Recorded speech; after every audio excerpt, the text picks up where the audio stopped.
Okay. Selamat sejahtera saya ucapkan kepada Cikgu yang saya hormati. Saya Gong Suk Yung. Hari ini kami akan membentangkan tentang sumbangan tamadun India kepada peradaban dunia. Kami ialah kumpulan dua dan mereka ialah ahli kumpulan saya.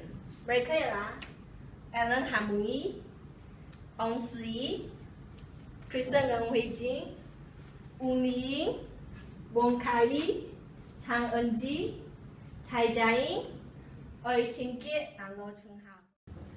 Saya Gong Suk Yung. Sekarang saya akan memperkenalkan tamadun India. Tamadun India merupakan salah sebuah tamadun yang terawal di dunia. Tamadun ini telah bermula sejak 4,500 tahun dahulu. Tamadun India telah memberi banyak sumbangan dan pengaruh kepada peradaban dunia. Tamadun Indus merupakan permulaan kepada perkembangan tamadun India, iaitu bermula dari zaman prasejarah, seterusnya sehinggalah kepada perkembangan Islam di India, dan akhirnya berlaku penjajahan Barat di India.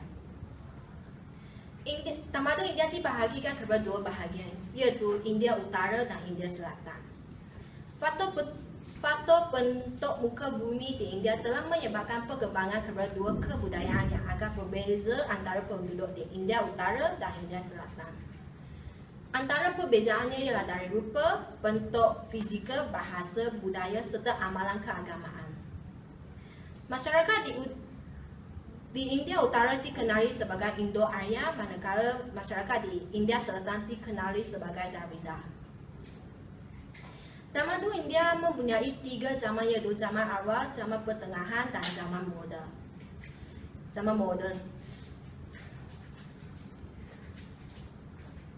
Tamadun India telah memberi banyak sumbangan kepada peradaban dunia. Antara sumbangan tamadun India kepada peradaban dunia ialah dalam bentuk sains dan teknologi, pendidikan, seni bina, seni harus, dan bahasa dan kesusasteraan. Hai, nama saya Hamuni. Hari ini saya akan menceritakan sedikit tentang bahasa dan kesusasteraan dalam tamadun India. Tamadun India mempunyai lebih daripada 325 bahasa dan 750 logat. Tetapi hanya 14 sahaja jadi bahasa utama. Bahasa-bahasa di India dibagikan kepada dua rumpun keluarga bahasa, ialah bahasa-bahasa Indo-Arya dan bahasa-bahasa Dravida. Dokumen bertulis yang tertua sekali di dunia ialah inskripsi bersama Asoka.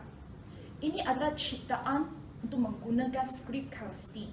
Skrip ini juga digunakan di Parsi dan di barat Laut India, dan kemudiannya tidak digunakan selepas Abad ketiga.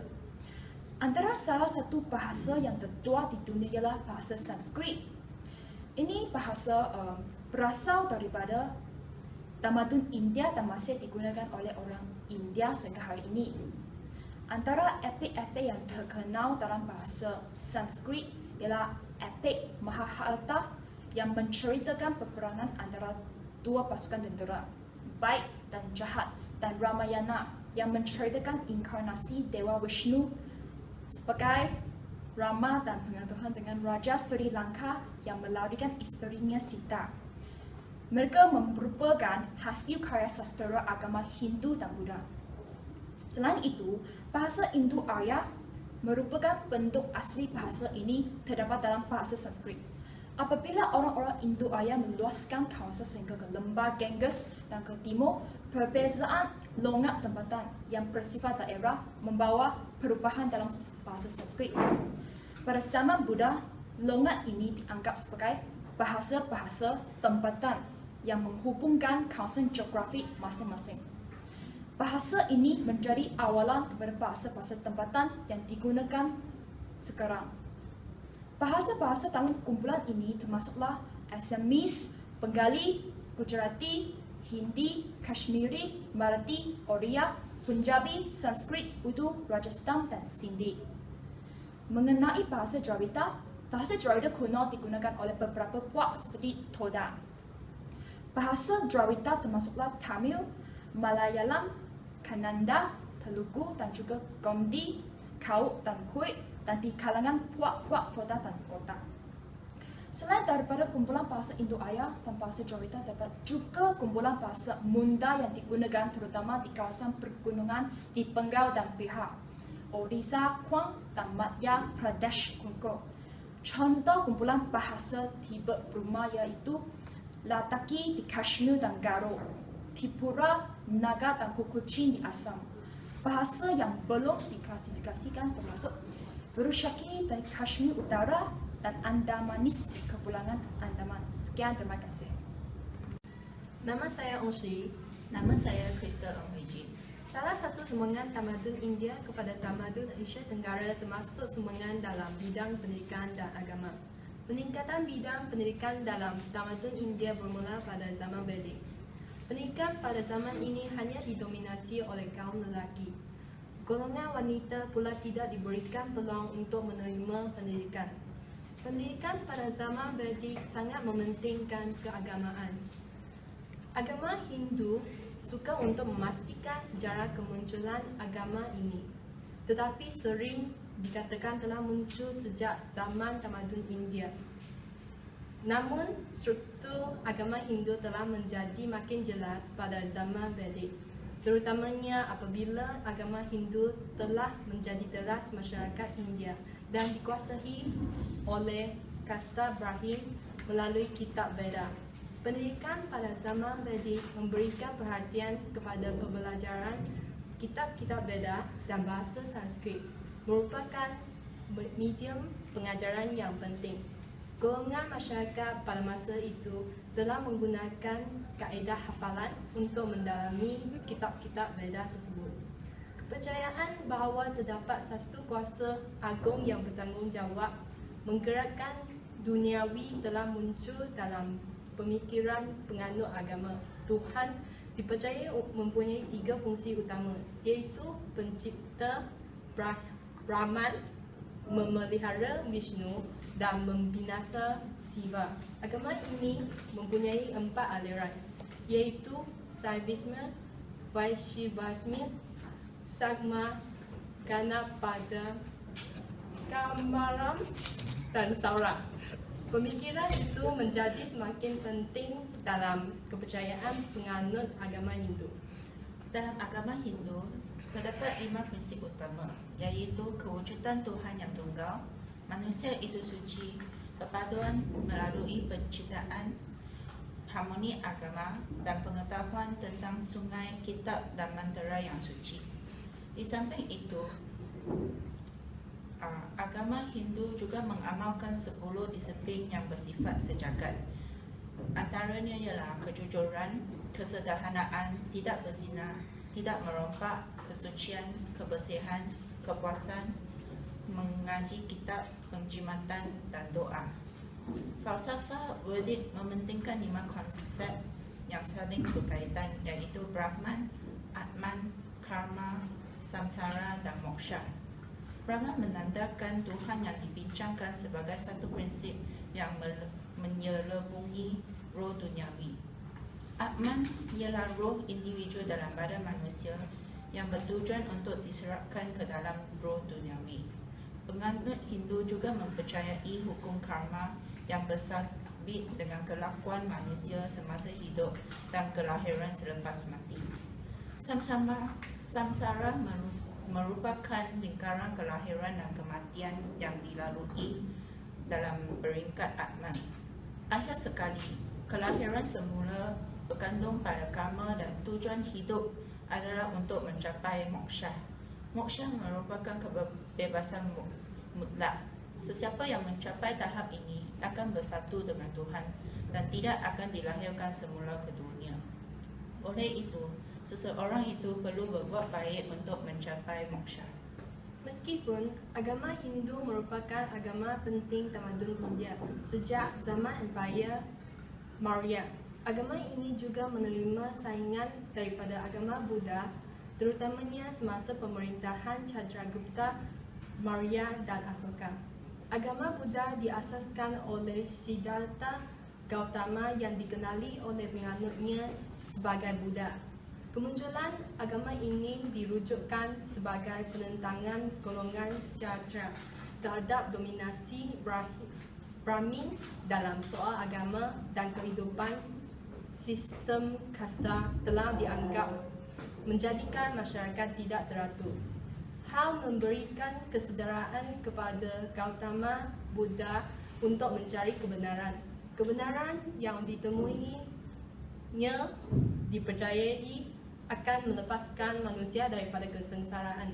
Antara asas ajaran Buddha termasuk 4 kebenaran mulia yang dicapai melalui 8 jalan. 4 kebenaran mulia dalam agama Buddha termasuk penderitaan itu universal, ada punca segala penderitaan. Penderitaan itu boleh diatasi serta ada cara untuk mengatasi penderitaan. 8 jalan mulia yang digunakan untuk mencapai kebenaran mulia termasuk pandangan yang betul, aspirasi yang betul, pertuturan yang betul, kelakuan yang betul, kehidupan yang betul, usaha yang betul, minda yang betul dan konsentrasi yang betul. College Brahmin juga dikenali dengan nama Parishad telah lahir selepas tahun 100 sebelum Masehi untuk memberikan pendidikan tinggi kepada masyarakat. Sebelum lahir College Brahmin, pendidikan hanya diberikan di istana dan di rumah. Pada abad keempat Masehi, Universiti Agama Buddha iaitu Nalanda telah didirikan. 2 buah universiti utama telah wujud di India, antaranya ialah Universiti Taxila pada abad pertama Masehi dan juga Universiti Nalanda pada abad kelima Masehi.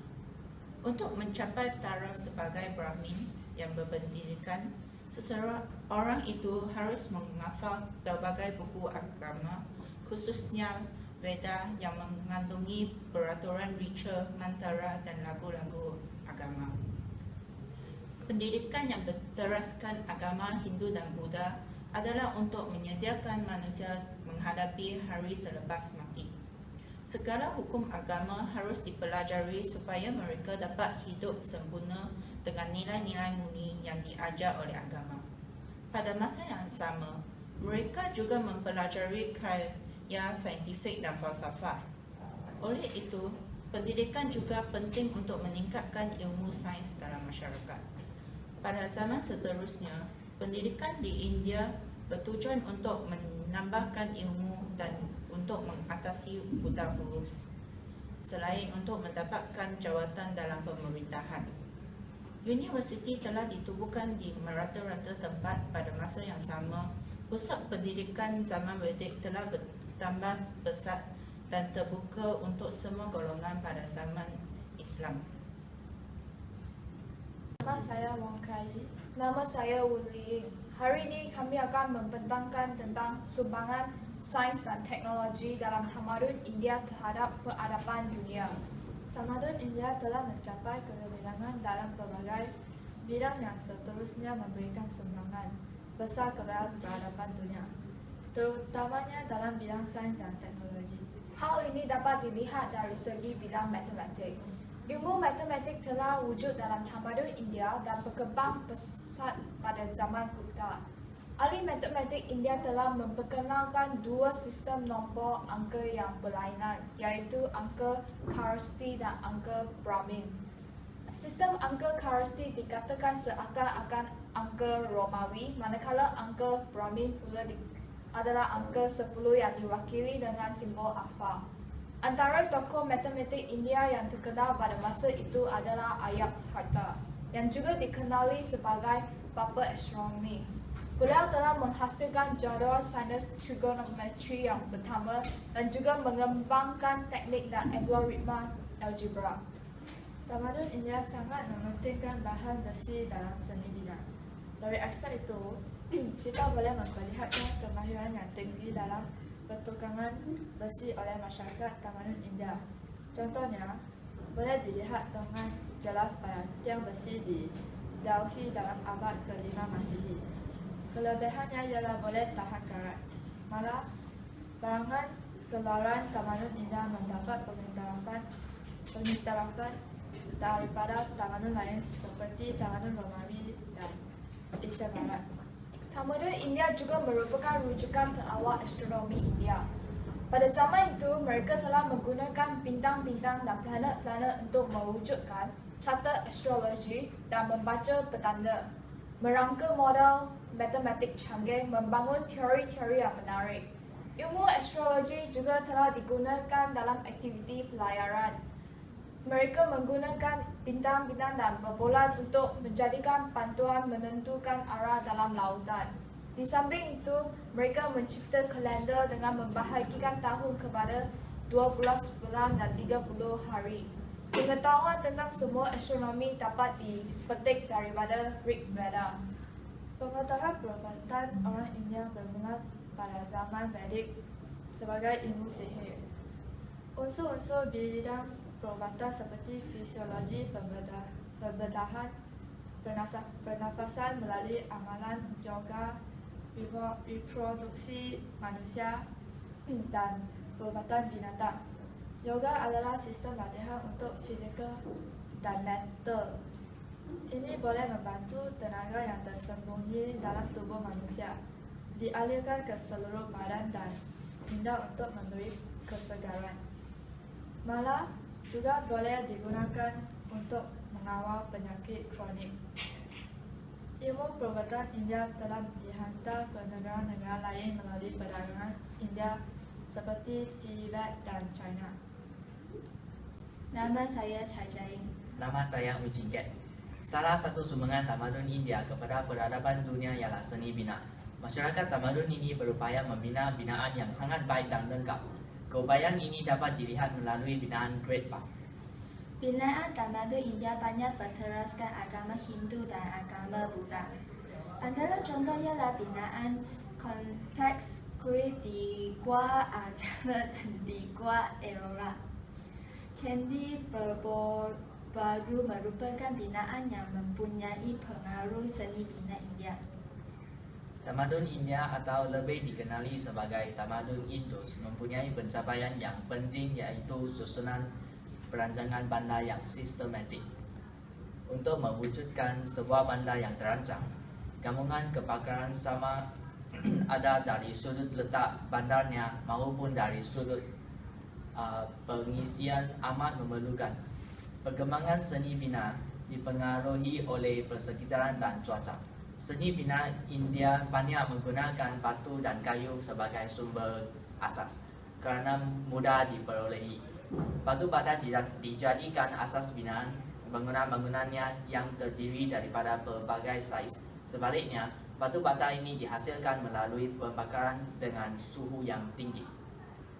Elemen geometrik yang digunakan dalam pembinaan mereka ialah bentuk segi, empat dan bulat. Pemahaman geografi merupakan hasil daripada pertumbuhan tamadun ini dengan tamadun Mesopotamia dan Mesir. Bandar di tamadun India disusun berasaskan bentuk segi empat, diikuti oleh jalan raya yang lurus untuk memudahkan medium perhubungan. Perancangan yang teliti ini juga dapat dilihat dengan corak penempatan yang dilakukan di mana terdapat kekhususan bangunan-bangunan yang digunakan untuk pentadbiran, tempat beredapan dan juga tempat-tempat kediaman. Saiz rumah kediaman juga mempunyai pelbagai saiz dan lift, dilengkapi bilik dan ruang tamu serta kemudahan bilik air yang berperigi. Contoh bandar terkenal yang mempunyai ciri-ciri sedemikian ialah Mohenjo-daro dan Harappa. Oleh itu, pemahaman tentang ilmu geometri, kesenian dan matematik sangat diperlukan untuk masyarakat. Tamadun Indus mencapai kecemirangan dalam perancangan bandar. Selain itu, masyarakat tamadun India terutamanya tamadun Indus telah menggunakan tanah liat dalam membentuk patung-patung dan alat-alat penghiasan. Yang Asoka adalah antara kemegahan seni bina India. Pada zaman dinasti Maurya di bawah pemerintahan Asoka, seni bina telah mencapai zaman kegemilaan. Seni bina zaman Asoka ini dipengaruhi oleh agama Buddha kerana Asoka sangat kuat berusaha mengembangkan agama Buddha. Banyak pintu gerbang gua yang dibina. Tiang-tiang Asoka yang dibina dari batu pasir yang dilicinkan telah mencapai ketinggian 40 kaki. Di hujungnya terdapat bentuk loceng dan bentuk empat segi yang dihiasi dengan gambar binatang seperti harimau, roda sebelum diletakkan dengan 3 ekor singa, iaitu pengawal kerajaan.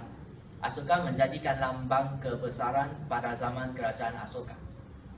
Pada zaman ini juga dibina beribu-ribu stupa yang dibuat dari batu dan berbentuk kubah. Stupa dibina di tempat suci. Stupa bukan kue Buddha tetapi merupakan tempat menyimpan bahan-bahan pernikahan Buddha. Secara keseluruhannya, tamadun India telah menunjukkan kepada peradaban dunia moden hari ini beberapa aspek yang sangat penting dalam proses pembinaan sebuah tamadun. Sumbangan tamadun India seperti perancangan yang sistematik dan ilmu dalam bidang geometri telah memberi banyak kegunaan dalam peradaban dunia moden ini untuk membina rumahnya. Nama saya Chang Enji. Nama saya Lo Chun Hao. Kami akan membentangkan sumbangan tamadun India dalam bidang seni halus. Kesenian dari segi seni halus meliputi aspek tarian, drama dan muzik. Contohnya, kitab Natya Sastra oleh pengarang Prarata yang ditulis dalam bahasa Sanskrit pada abad kedua membicarakan pelbagai aspek seni halus. Tarian boleh dijadikan sebagai alat penghiburan dan juga untuk keagamaan yang dibayangkan dengan imej Nataraja atau dikenali juga sebagai Lord of Dance yang dipotretkan melalui Tuhan Siva. Bukan itu sahaja, tarian juga telah diaplikasi dalam kehidupan masyarakat, terutama dalam kalangan masyarakat bangsawan dan istana. Dalam bidang tarian, ekspresi dan emosi, misalnya gerakan tumbuh badan dari hujung rambut sehingga hujung kaki memainkan peranan penting untuk memaparkan emosi tarian dan bukan setakat muzik, pakaian dan gerakan yang diberatkan. Misalnya, Natya Sastra mempunyai gerak kepada 30 gaya dan gerak batas sebanyak 36 gaya. Antara tarian utama ialah Manipuri, Bharatanatyam, Kathakali, Kuchipudi, Odissi dan Natya Sastra. Bharatanatyam mempunyai gaya yang kompleks berasal dari abad ke-17 sebagai tarian istana dan kuil. Seni muzik terdiri dari dua bahagian, iaitu tala atau irama dan rangga atau melodi. Kepentingan muzik digambarkan oleh Demi Saraswati atau dikenali sebagai Demi Kebaikan dan Pendidikan. Meragam alat muzik benar di tangannya.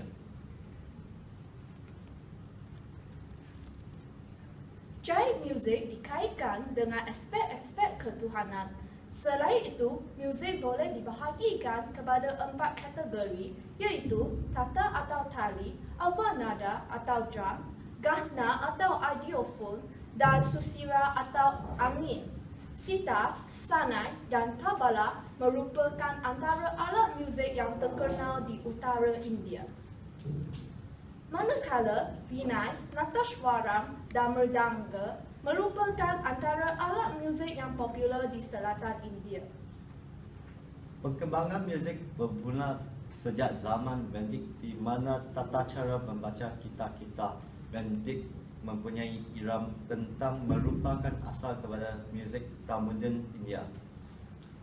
Drama bertujuan untuk menghiburkan hadirin dan menyampaikan rasa melalui 8 emosi. Antaranya ialah Natya Sastra, iaitu teks yang menyumbangkan kepada perkembangan drama dan juga drama Sakuntala. Sekarang sila menonton Sakuntala drama dance dengan penuh hati. Thank you. Secara kesimpulannya, tamadun India dalam memberi banyak sumbangan kepada peradaban dunia dalam bentuk sains dan teknologi, pendidikan, seni bina, bahasa dan kesusastraan dan akhirnya dalam bentuk seni bina. Dari segi sains dan teknologi, ahli matematik tamadun India dalam memperkenalkan konsep geometri dan memperkenalkan sistem nombor iaitu angka berakhir dan angka kasuistik. Selain itu, tamadun India dalam menggunakan ilmu astrologi dalam aktiviti pelayangan dan menentukan arah dalam lautan. Pengetahuan sains dan teknologi tamadun India juga menghasilkan kalender yang mempunyai 360 hari dengan 12 bulan dan 30 hari. Tamadun India juga mempunyai ilmu dari segi fizikal dan kimia dan pengetahuan perubatan seperti perbedahan dan pernafasan. Pendidikan dan agama tamadun India juga memberi sumbangan yang besar kepada peradaban dunia. Antaranya ialah perjumpaan angka sifar atau kosong pada tamadun ini. Sebelum ini hanya ada nombor positif yang dikenali. Tamadun India juga mengembangkan kepada agama-agama tamadun Asia Tenggara. Tamadun India merupakan tempat titik permulaan agama Hindu dan Buddha. Kedua-dua agama ini telah menyebarkan dengan lurus ke rata-rata tempat. Tamadun India juga turut memberi sumbangan dalam bidang pendidikan dalam aspek penubuhan kolej dan universiti yang menjadi tempat asas pengajian orang Hindu.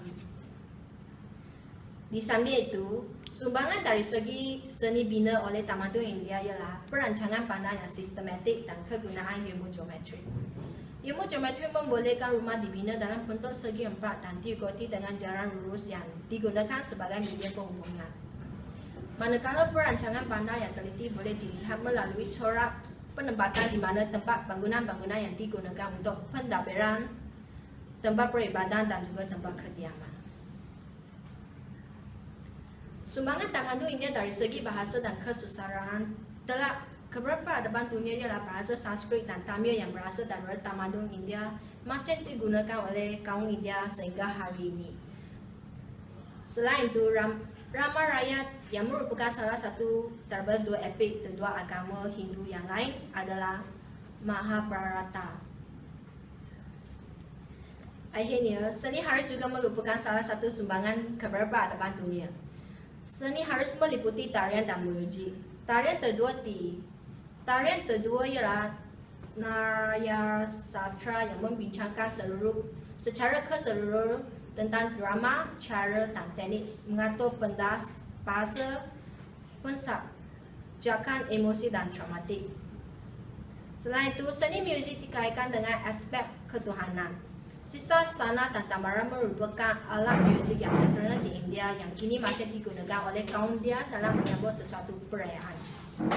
Keseluruhannya, kita haruslah menghargai sumbangan tamadun India kepada peradaban dunia. Sumbangan tersebut dalam membolehkan kita untuk membangunkan sesebuah negara dengan menggunakan pengetahuan tentang ilmu geometri dan perancangan pandang. Akhirnya, kewujudan tamadun India dalam memberikan banyak sumbangan kepada peradaban dunia. Dengan diadanya tamadun India, proses pembangunan negara akan berlaku dengan lebih lambat.